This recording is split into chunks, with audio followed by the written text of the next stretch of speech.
Okay, so I'm going to do a little bit of a video to help you out on some of the problems you've been encountering in this class. I'm going to talk about angles, parallel lines, and transversals. And again, I'm sorry for the voice. I'm not feeling the greatest. There's probably a difference in how I sound. Hopefully not too much of one. But before I get into these notes, I want to talk about a goal, and then I'm going to work some problems out. So the goal is to use properties of parallel lines to solve problems involving angles, okay? So over here you'll notice I've got two lines right here, and they have the same slope, if you'll notice. And anytime they have the same slope and they lie in the same plane, if two lines lie in the same plane and never intersect, that's really the key. If they never intersect, they are said to be parallel. Okay, so these two lines here are parallel. And so notation-wise, you'll see two arrows on parallel lines. So these two arrows here and these two arrows here, it means that AB is parallel to CD. And the way that we write that is, I'll write AB with a double arrow above it, and CD, not CO. I want to make sure that it looks like a D. CD, they are parallel to each other. So this says AB is parallel to CD. And so we'll talk about what interior and exterior means here in a second. But I want to make sure that you understand that if two lines lie in the same plane and never intersect, they are said to be parallel. And then with a lot of these problems, you'll see a transversal. So a line that crosses both of the parallel lines go through. And then we're going to talk about the different types of angles that appear. So to start us out, we need to know what interior and exterior means. Interior means all the space between the two parallel lines. So that's this space, okay?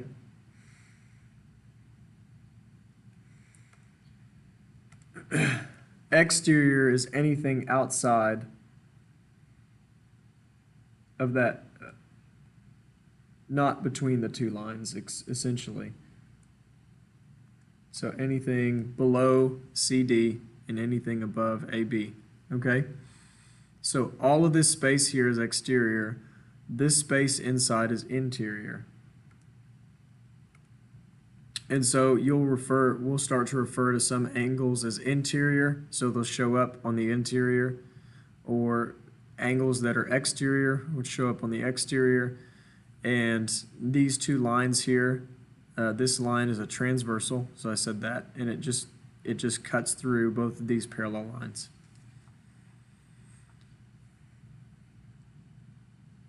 So what I've got here is I've got some general truths about parallel lines. And when I say truths, not everything in mathematics is provable. So a lot of these statements, and it's not extremely pleasing, but they are taken as truth because you can't prove them, but you can't disprove them in Euclidean geometry. So the first general truth about parallel lines is that vertical angles are congruent. So if I have any two lines that intersect, the vertical angles that form are going to be congruent. So these two green ones are vertical angles. These two purple ones are vertical angles. Same with the red ones and same with the blue ones. So they're all vertical angles. And you'll see this has one tick mark, so it means they're equivalent. This has two tick marks, so that means they're equivalent. 3 tick marks means it's equivalent to any 3 tick mark, and then same for 4. So vertical angles are congruent, and that's a must. Corresponding angles are also going to be congruent. So if one angle is on the interior and one angle is on the exterior, and it appears on the same side of the transversal, they are corresponding angles. So I've got this blue one here with 2 tick marks is corresponding with this purple one here, which is 4 tick marks. Because it appears in the same place at the upper right of both intersections. So at the upper left of both intersections, this green This green angle is going to be congruent to this red angle. Okay?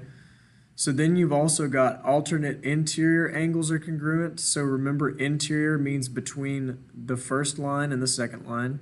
So if I take a look in here, I'm looking in the interior, and it says alternate interior angles. So alternate means it appears on either side of the transversal. Okay? So if I take a look here, this purple one with 4 ticks, it's on the left-hand side of the transversal, and this blue one down here appears on the opposite side of the transversal. So these two are alternate interior angles. So one's going to be at the top, one's going to be at the bottom, and they'll be on either side of the transversal. Same with these two. So these are alternate interior angles as well, the green and the red. And so if alternate interior angles are congruent, we also have that alternate exterior angles are congruent. So they would appear on the exterior of the two parallel lines, but they would still be congruent. So alternating exterior angles would be this green one and this red one, and then this purple one and this blue one. So they appear on opposite sides of the transversal, and they are equal in measure. That's all that means. And then you'll get problems like same side interior angle sum to 180, same side exterior angle sum to 180. So if I take a look here, if I have two angles that appear on the interior and they're on the same side of the transversal, this measure here, this green measure, and this blue measure will add to 180. Same with this purple one and this red one. Same with this green one and this blue one. Same with this purple one and this red one. Okay? So they're going to add to 180. So these are on the interior. These are on the exterior. And as long as they're both on the exterior on the same side of the transversal, or both on the interior and are on the same side of the transversal, they will form a supplementary pair. That means they add to 180. Okay? So now that we've got a lot of that out of the way, I'm going to give you your first problem, and I hope that you can attempt it before I go over it. So if you would, please pause the video. So assuming you've paused the video, I'm going to go over this problem, and the first key is to identify the type of angle that is forming.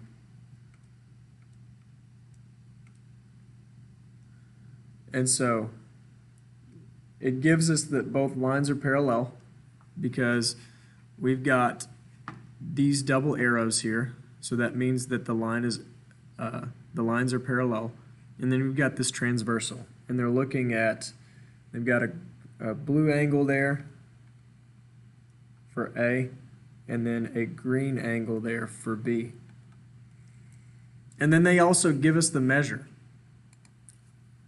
So something like that. I know it's a little bit dinkier than what they had, but the measure of angle A is equal to 7x plus 24. And then we have the measure of angle B is equal to 3x plus 92. And so what's nice about this is first we need to identify the types of pairs. So one angle is on the interior and one's on the exterior. So they're not alternate exterior angles because they're not both on the exterior, and they're not alternate interior angles because they don't both appear on the interior. So they're one of these other categories up here, okay? So they're not vertical angles because they're not right across from each other, okay? And I'll just kind of flip back and forth. They're not vertical angles because they're not right across from each other. A vertical angle to A would be this angle here. They're not alternate interior or exterior, and they're not on the same side of the interior or the exterior. So they have to be corresponding, and they appear in about the same place. So if we take a look here, one appears on this right-hand side, so just above these two intersections, and this one appears in the same kind of region, so just above those two intersecting lines. So we have that they're corresponding angles, so they must be congruent. So that means their angle measure is the same. So that makes it nice. So down here, I know since they're corresponding angles that their measures are equal.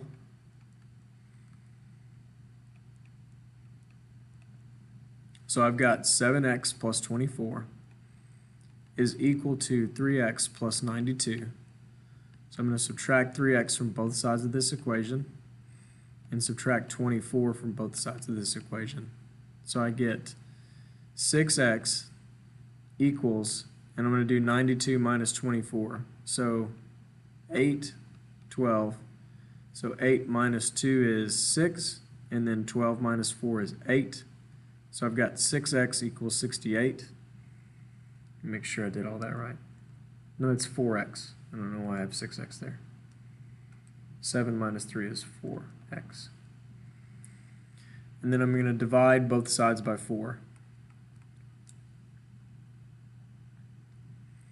So 68 divided by 4, I think that's 17. Let me check. So half of 68 is 34.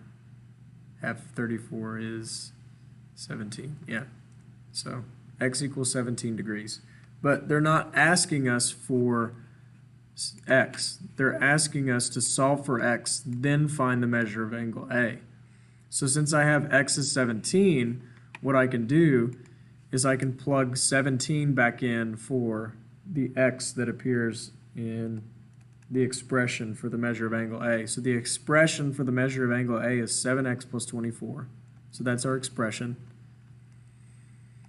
And I want to plug in 17, or substitute in 17. So I've got 7 times 17 plus 24. I just want to make sure that looks like a 17.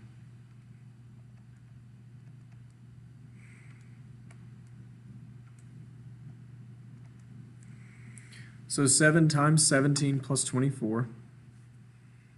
And I can do 7 times 17. So 17 times 7. 7 times 7 is 49. And then 7 times 1 is 7. So 7 plus 4 is 11. So that's 119. Looks to be, yeah. So 119 plus 24. Let me just check that arithmetic.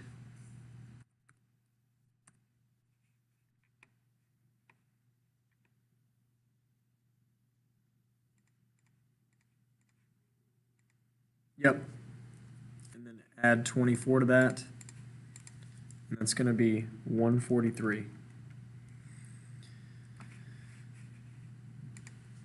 So 143 degrees is the measure of angle A. So if I come back over here, I can type that in, and it should work. And it did. So here's another one. And right here, you're trying to see what type of relationship is formed between angle A and angle B. And if you take a look, this one is obtuse and so is this one. So they look to be equal. Let's just make sure we can categorize them.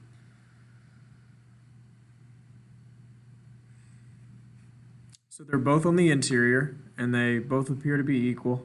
So if I take a look here, the only one that says interior for congruence is alternate interior angles, okay? And so let's just double check, make sure they're alternate interior angles. One's on the right side of the transversal, and one's on the left-hand side of the transversal, okay? So they are alternate interior angles. So since they are alternate interior angles, we know that they are congruent, okay? It says they're congruent. So all I have to do now is set them equal and then solve for the measure of angle B. So I'm going to do that just as one last example. So I've got the measure of angle A equals the measure of angle B, which is going to be 8x minus 10 equals 3x plus 90. So I subtract 3x from both sides of the equation. I can add 10 to both sides of this equation, and I get 5x equals 100. So x equals, trying to think here, 20, yeah. So if x equals 20 degrees, now I can find the measure of angle B by plugging it back in. So the measure of angle B, it says, is 3x plus 90. So 3x plus 90. So I've got 3 times 20 plus 90, which is 60 plus 90, which is, I think, 150. So 6 plus 9 is 15, yeah. So 150 degrees. And let's just check it. I'm going to come over here. I already typed in 150. Woohoo, I got it. Great, I can do math. And then the most confusing is these. So if you take a look, they appear on the interior and they're both on the same side. But they don't look equal, and they're not. So if you take a look here, this one is acute and this one is obtuse. It's a little over 90. This one's a little under 90. So I can't set these two expressions equal. But if I go back to the notes that we took over here, we have that same side interior angles sum to 180, and that's right here. So same side interior angles sum to 180. Same with same side exterior angles. So if I come back over here, let me make sure they're both on the interior and they're both on the same side of that transversal. So they will add to 180. And so for these, I'll show you the setup, but I will leave it to you to solve it. I'm not going to do all of these. But what we have here is that the measure of angle A plus the measure of angle B will add to 180. And so if you take a look here, angle A is 6x minus 35 and angle B is 3x plus 53. So I've got 6x minus 35 plus 3x plus 53 equals 180. So 6 plus 3 is 9x, and then 53 minus 35 is 18.